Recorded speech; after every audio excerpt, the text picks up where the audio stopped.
स्त्रियांच्या कोणत्या चुकांमुळे घर बरबाद होते. त्याच्याचबरोबर आपण हे पाहणार आहोत की कोणते ते काम आहे जे जर स्त्रिया घरातील करत असतील तर कोणीही तुम्हाला मालामाल होण्यापासून रोखू शकत नाही. याचबरोबर पती लवकरच श्रीमंत होतो.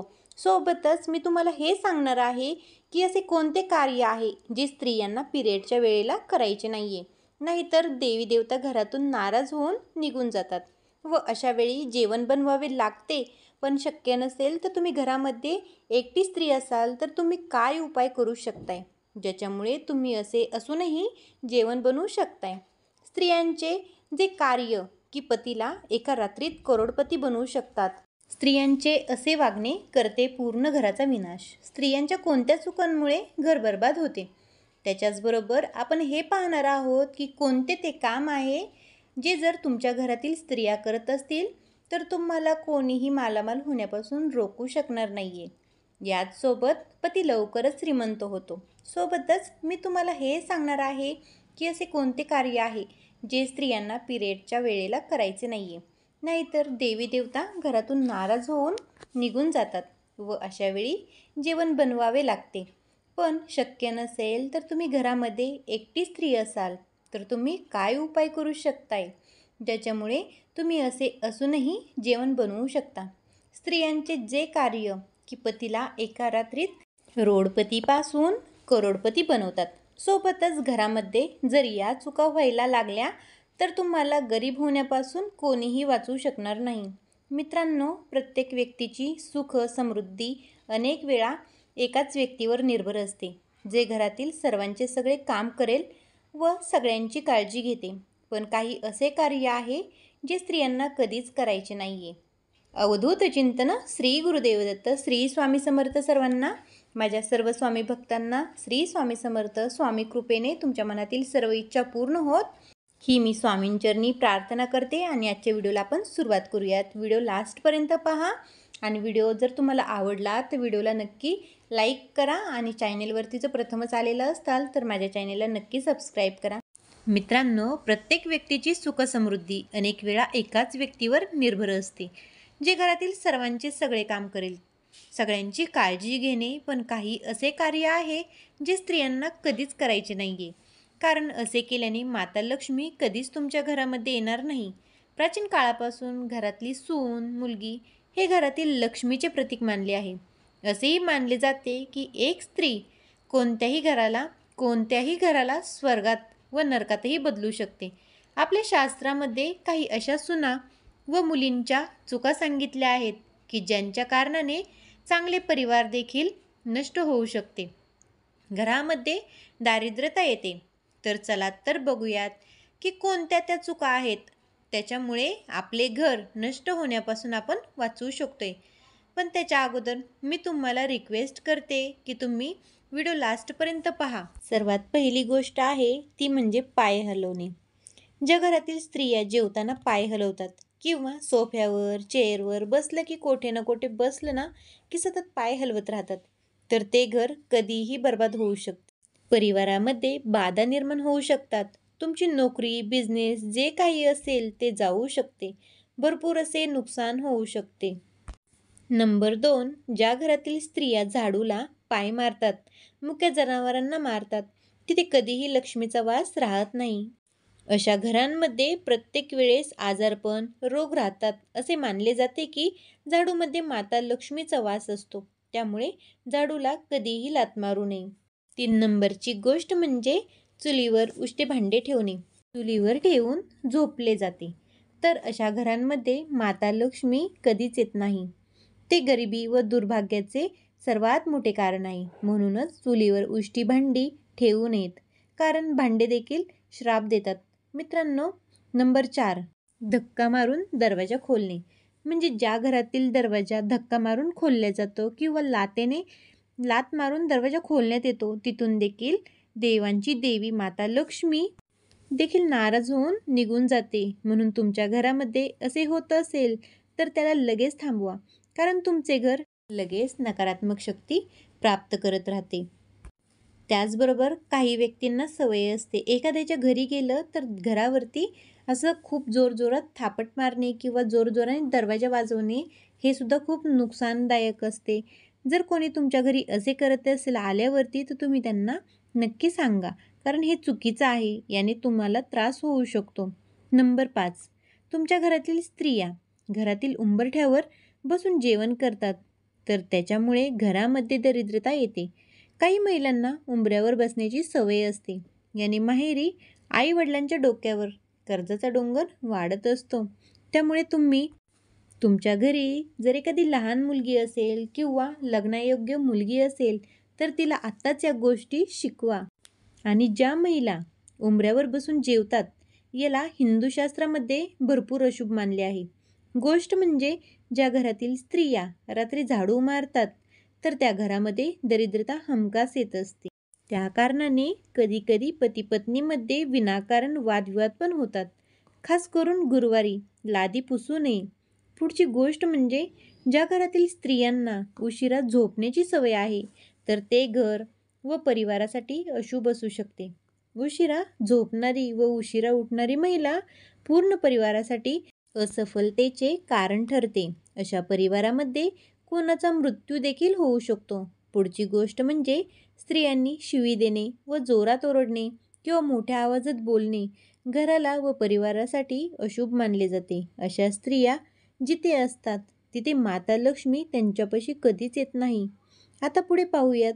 ज्या घरातील स्त्रिया सकाळी लवकर उठून अंगण साफ करत नाहीत, अशा घरांमध्ये देवी लक्ष्मी कधीच येत नाही. घरातील स्त्रियांनी सकाळी उठल्यानंतर घरातील अंगणात पाणी शिंपडावे व सर्व स्वच्छता करून घ्यावी. असे केल्याने तुमच्या घरामध्ये सकारात्मक ऊर्जा यायला सुरुवात होते. असे केल्यानंतर लगेच हातपाय स्वच्छ धुवून देवपूजा केली पाहिजे. तरच अशा घरांमध्ये माता लक्ष्मी वास करते. प्रत्येक विवाहित स्त्रीला मंगळसूत्र, कानातले, पैंजण, नथनी, जोडवी कधीही काढून ठेवू नये. असे केल्यास मृत्यू होतो आणि माता लक्ष्मी देखील त्याच पावलाने निघून जाते. ज्या घरामध्ये स्त्रियांच्या साखळी म्हणजेच पैंजणांचा आवाज येतो, तिथे देवी लक्ष्मीचा वास निश्चित असतो. पुढची गोष्ट म्हणजे जेवणाला कधी उष्टे करू नये. म्हणजे काही स्त्रियांना सवय असते जेवण बनवत्यावेळी मीठ चेक करून बघायची, तर असे करू नये.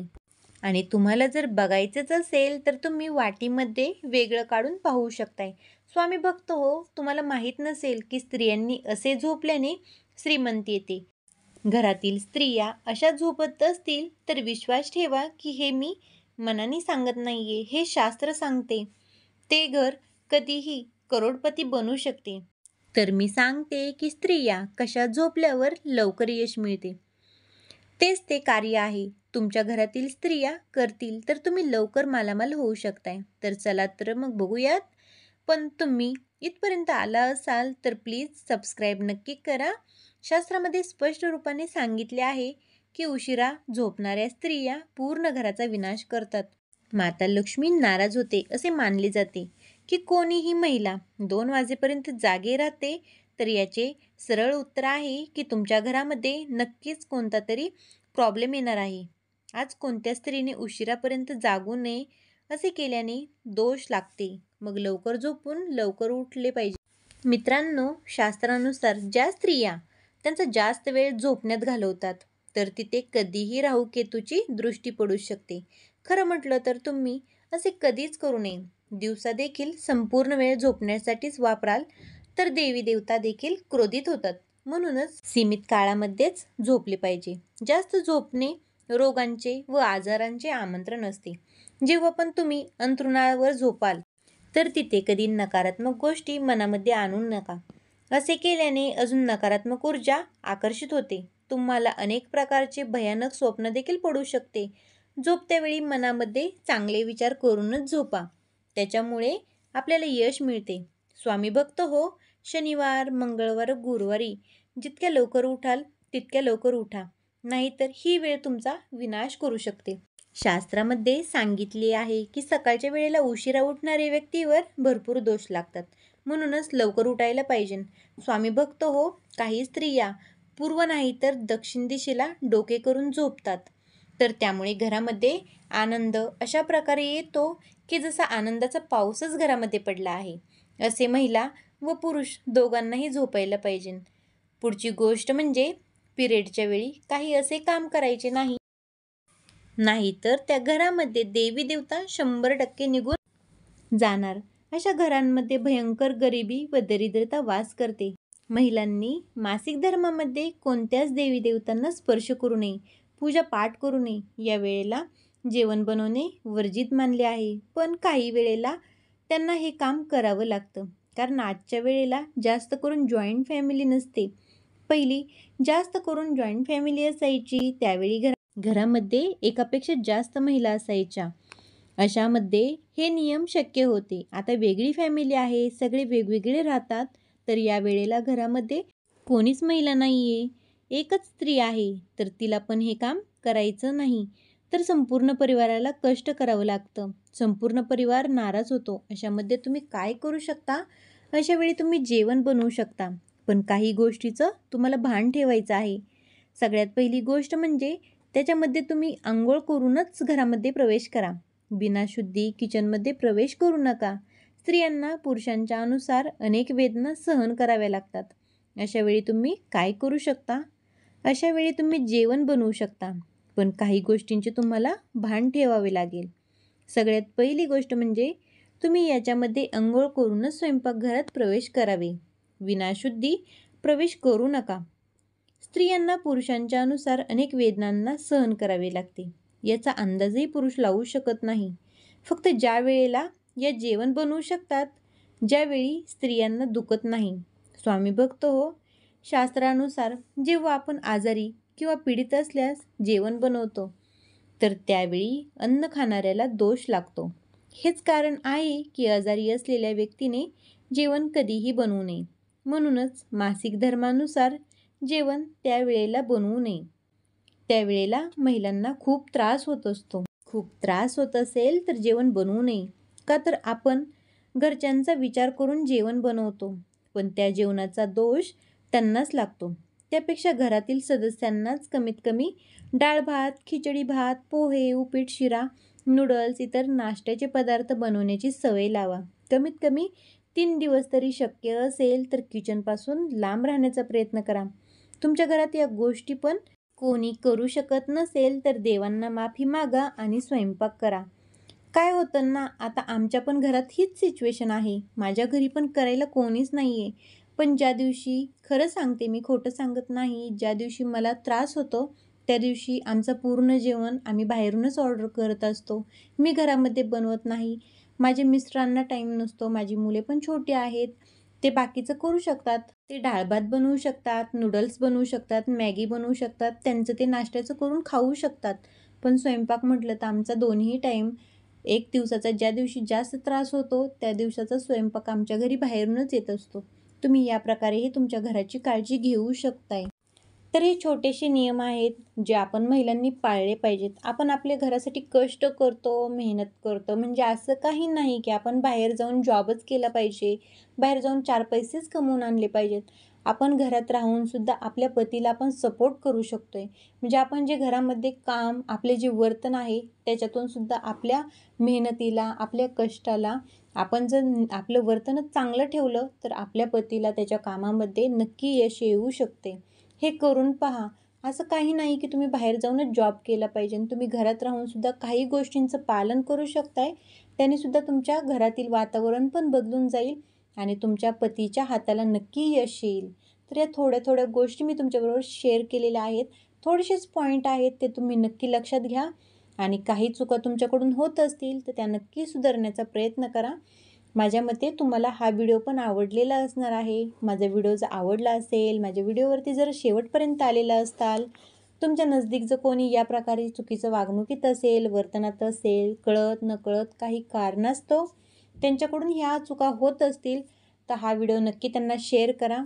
या व्हिडिओपासून त्यांना पण काहीतरी त्यांच्या सुधारणा करण्याची गरज आहे हे त्यांच्या पण लक्षात येईल. आय होप तुम्हाला हा व्हिडिओ आवडला असेल, आजची माहिती आवडली असेल. आजचा व्हिडिओ, आजची माहिती जर माझी आवडली असेल तर माझ्या व्हिडिओला जास्तीत जास्त लाईक करा आणि माझ्या चॅनेलला सबस्क्राईब करा. चला तर मग भेटूयात अशाच नवनवीन व्हिडिओ बरोबर. तोपर्यंत श्री स्वामी समर्थ. जय जय स्वामी समर्थ. श्री स्वामी समर्थ. जय जय स्वामी समर्थ.